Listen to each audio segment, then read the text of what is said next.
South India shopping mall the wedding మంత్ర సరికొత్త wedding collection south India shopping mall.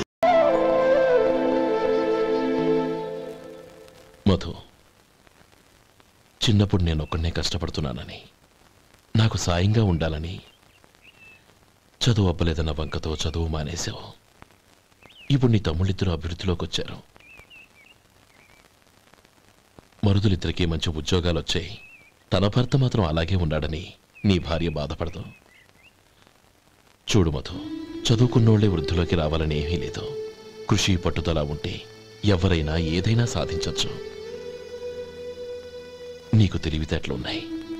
నువ్వు తలుచుకుంటే కానిదంటూ ఏదీ లేదు. పైగా నీకు సాయిగా మేమందరం ఉన్నాం.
బాబురా, నమస్కారం అండి.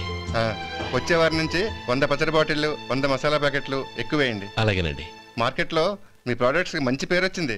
చాలా సంతోషం అండి. వస్తానండి. Best of luck.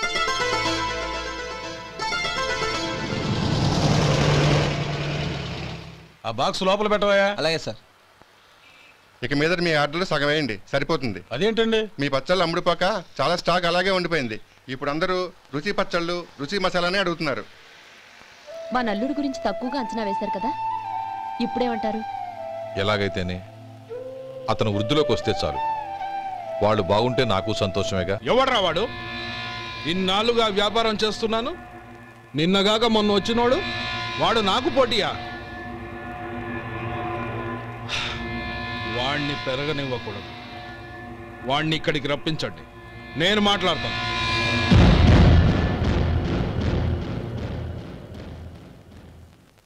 నమస్కారం అండి. రమ్మన్నారంట?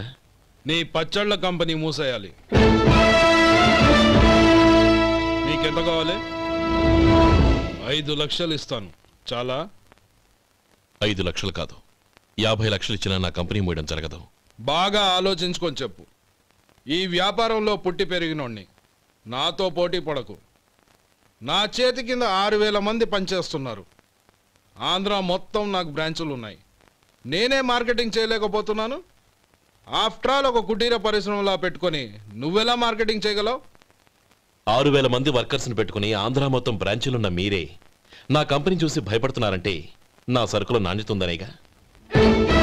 ఆ నాణ్యత ఉన్నంత వరకు నాకెవరూ పోటీ కాదు. ఈ ప్రపంచంలో నేను ఎక్కడైనా మార్కెట్ చేయగలను. వస్తాను.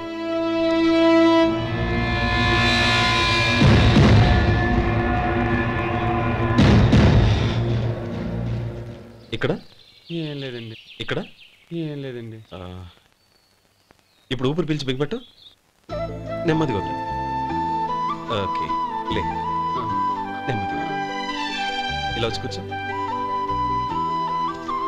ఏం లేదు, మామూలు కడుపు నొప్పే. ఈ టాబ్లెట్స్ 3 రోజులు వాడు. ఎలా వాడాలో ఇందులో రాశాను. Token number 29.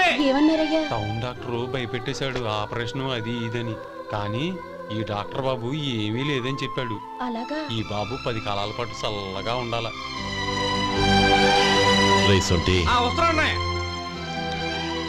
రే, భగవంతుడి దయ వల్ల తమ్ముడు హస్తవాసి మంచిదని అప్పుడే పేరొచ్చిందిరా. తమ్ముడిని దగ్గరుండి జాగ్రత్తగా చూసుకో. పని హడావుల్లో పడి వేళకి భోంచేయడము. అబ్బే అదే లేదన్నయ్య. 1 గంటకల్లా పేషెంట్ కట్టు, భోజనం పెట్టు. అది అలా జాగ్రత్తగా చూసుకో. నేను చూసుకుంటాను కదన్నయ్య, నువ్వు వెళ్ళు.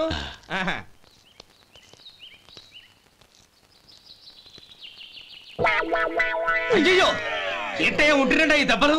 ఏదైనా యాక్సిడెంటా? అదేం కాదండి, మరి గోరు కొరికినందుకు ఎలక్ట్రిక్ స్తంభానికి కట్టేసి ఇలా రక్తం వచ్చేలా కొట్టారండి. ఊరు కొరికినందుకు ఎలక్ట్రిక్ స్తంభానికి కట్టేసి ఇంతలా కొడతారా? వాళ్ళు అసలు మనుషులా రాక్షసులా? చాలా థ్యాంక్స్ అండి, కనీసం మీరైనా అర్థం చేసుకున్నారు. వాళ్ళు అర్థం చేసుకోలేదండి.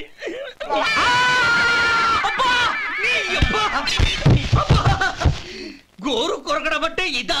నిన్ను కొట్టడం కాదురా, నిలువురా నరికేయాలి. అబ్బా సెప్టిక్ అవుతుందో ఏమిటో.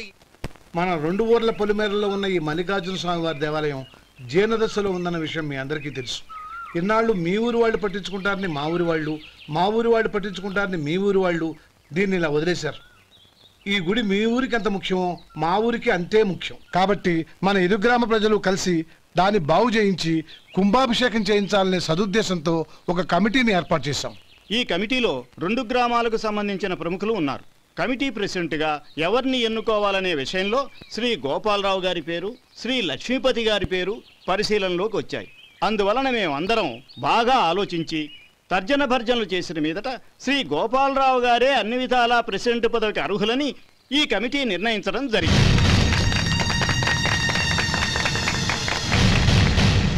అంచేత ఈ ఉభయ గ్రామ ప్రజలు శ్రీ గోపాలరావు గారికి ఉదారంగా విరాళాలు అందజేసి ఈ శుభకార్యాన్ని జయప్రదం చేయవలసిందిగా కోరుతున్నాం. ఏంటి ఇంకా రాలేదా? ఏంటయ్యా, టైం 10 అవుతోంది. బోర్డు మీద 10 గంటలను రాసింది. మీ డాక్టర్ ఇంకా రాలేదు. అసలు మీ డాక్టర్ కి టైం సెన్స్, పంక్చువాలిటీ ఏమైనా ఉన్నాయా?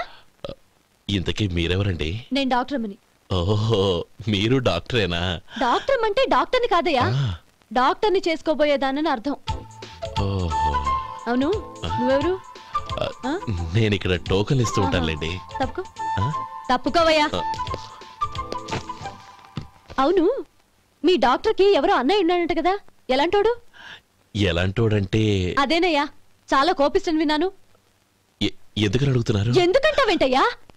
ఆ అన్నయ్య మాట వినగానే మీ డాక్టర్ గడగడా ఉణిగిపోతాడు. అసలు డాక్టర్ చదివే తమ్ముణ్ణి అలా భయపెట్టచ్చా? తప్పు కదా? తప్పేనండి. కాని కాని నాకు మీ డాక్టర్కి పెళ్ళవని ఆ అన్నయ్య సంగతి అప్పుడు చెప్తాను.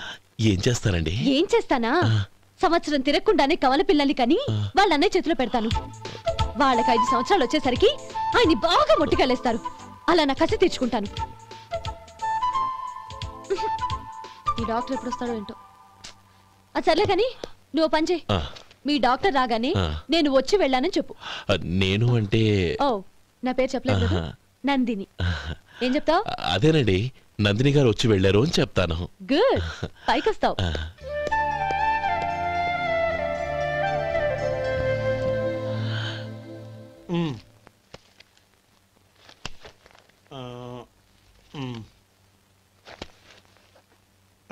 దీంతో మొత్తం 4,98,200 అయ్యాయి.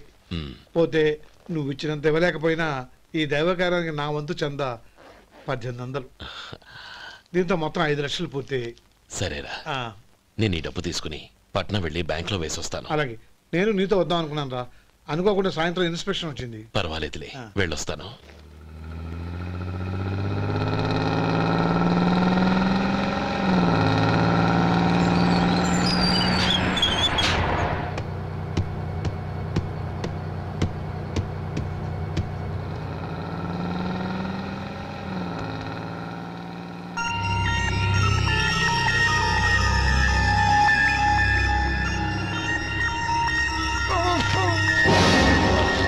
అయ్యో, మూర్ఛ మూర్ఛ, బసాపండి బసాపండి. ఇదిగోండి తాళం చేతులు గుర్తి ఈ తాళాలు చేతిలో పెట్టండి. వీటి వల్ల ప్రయోజనం లేదు. నాలుగు ఖర్చుకోకుండా పళ్ళ మధ్య పెట్టడానికి గట్టిగా ఏదైనా ఉంటే ఇవ్వండి. ఇదిగో ఇది చూడండి.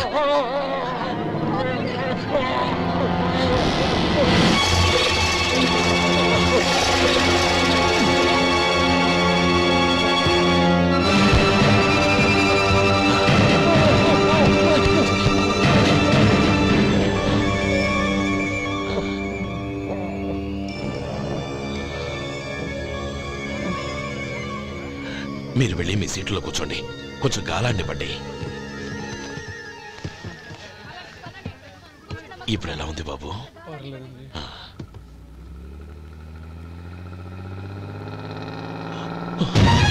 అయ్యో నా బ్యాగ్ ఎవరైనా చూసారా?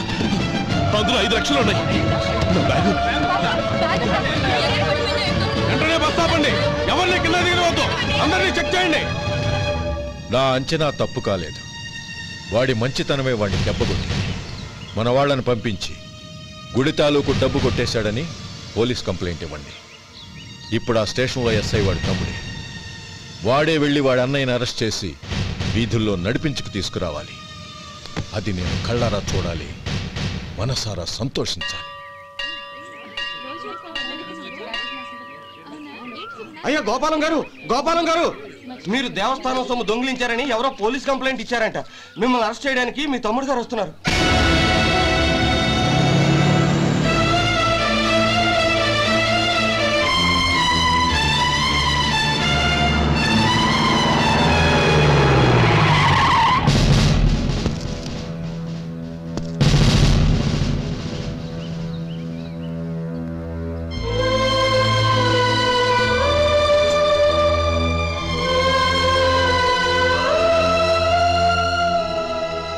చూడు గోపి, ఎప్పుడు నువ్వు ఉద్యోగంలో చేరావో అప్పుడే తనా పరానే తేడా మర్చిపోవాలి. నేరం చేసిన వాడు నీ తమ్ముడైనా అన్నైనా సరే శిక్షించాల్సిన బాధ్యత నీది. అదే నువ్వు నీ ఉద్యోగానికి ఇచ్చే గౌరవం.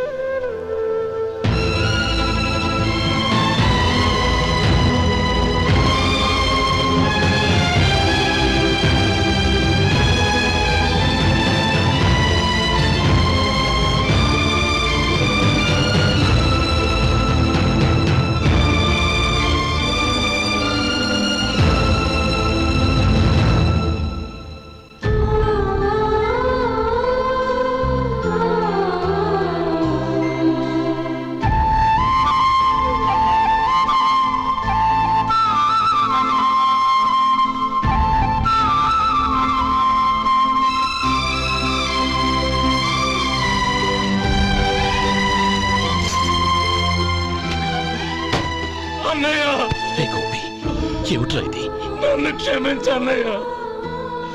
నేను కోరి ఉద్యోగుల చేర్లు మాట నిజమే, కానీ ఇలాంటి పరిస్థితి ఎదురవుతుంది అనుకోలేదు. నా ఒంట్లో ప్రతి రక్త పట్టు నీ భిక్షానన్నయ్య. నిన్ను అవమానపరిచి ఉద్యోగం నిలబెట్టుకునే బదులు నా ప్రాణాలను వదులుకుంటారు, కానీ ఈ పని మాత్రం చేయలేనన్నయ్య.